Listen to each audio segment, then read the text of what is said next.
Father Vince Vaughn had many sons, and many sons had Father Vince Vaughn.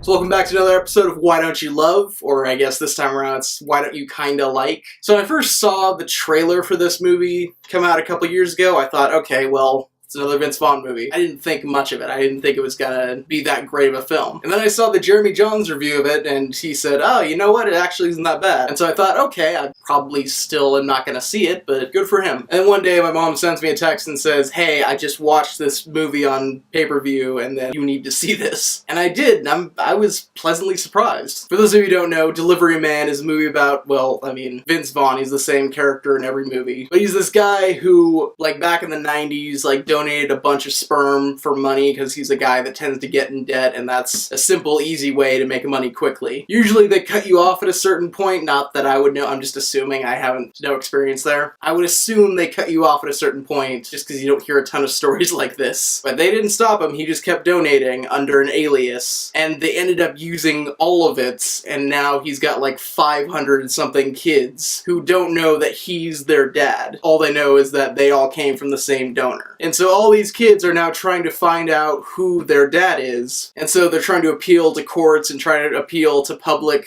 sympathy to try and bypass the anonymous clause. Because again, Vince Vaughn donated all of that under an anonymous name so that people didn't find out who he was. Meanwhile, while all this is going on, his character is in debt again, and his girlfriend is pregnant, so he's going to become a dad, you know, the old-fashioned way. But he's irresponsible, and she doesn't want him in their lives because she doesn't think he'd make a good dad. So he's got to find a way to pay off the debt that he's currently in and also try to prove that he would make a good dad. But then also he feels this connection to all these surrogate kids who don't know who their father is. And so one by one he just kind of looks them up in the phone book, looks them up online, Googles them, tries to figure out where they are, and just shows up in their lives and like tries to be their guardian angel, tries to be their dad from a distance. That's a unique premise for a movie that like I don't think we've seen a lot of before. Now, it seems like there's a certain cliche in movie reviews where everyone says, now, it's not a perfect movie. I don't think there's such a thing as a perfect movie. I think saying it's not a perfect movie is redundant. Movies aren't about having completely flawless logic. They're about telling a story that you connect with so much that you can overlook the flaws. The reason I'm not saying why don't you love this is because I kind of get why the critics didn't go crazy for this. It's got a great message. It's just that there's a couple of points in there where I'm like, yeah, if you took that out, that would have made it a better movie. Like, there's one or two plot lines that don't really go anywhere. And there's kind of something about Vince Vaughn's backstory that's kind of shoehorned in to be like, hey, see, he's a good guy. Where I feel like it would have helped the story more if he was just an irresponsible guy through and through, and then this is just us seeing him come into his own, instead of being like, oh no, he did that thing for, like,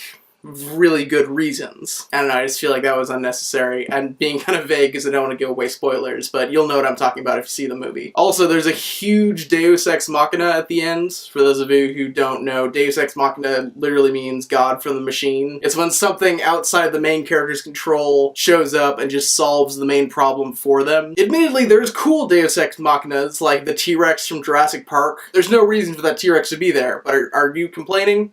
That's a cool shot. It's a cool way to end a movie. Kind of the same thing here. There's probably a better way to solve the problem presented in the movie, but it's heartfelt, it's a cool family moment, and it's not the main problem of the movie, just one of those plot lines that kind of resolves itself. So yeah, there's a few things that I just can't turn my brain off and say, yeah, but this is fun. I love the message of this movie, and I think it's got great heartfelt moments. I think the message of just someone growing up and wanting to become a dad and wanting to take care of people and empathizing with strangers and like just, I don't know, it's a nice, warm, fuzzy movie. It's just that for me personally, there's a couple points where I'm like, as a film, that doesn't work. But that's just my opinion. I think there are some people who can go into this and look past those flaws and love it and just this could be someone's favorite movie. That's why I'm talking about it. That's what this whole series is all about. Talking about movies that are underappreciated and that you will probably love. It's a cool movie. I think if you get the chance, it's definitely worth the watch. I don't know if I'd go out and buy it on DVD or something, but like if you rent it, it is well worth the money. So anyway, that's it for this video. Have you guys seen Delivery Man? Are you going to see Delivery Man? Comment your thoughts below. Let me hear about it. I love your comments. There's another video coming out soon. I'm going to be shooting around the same time. Sorry the schedule hasn't been super consistent.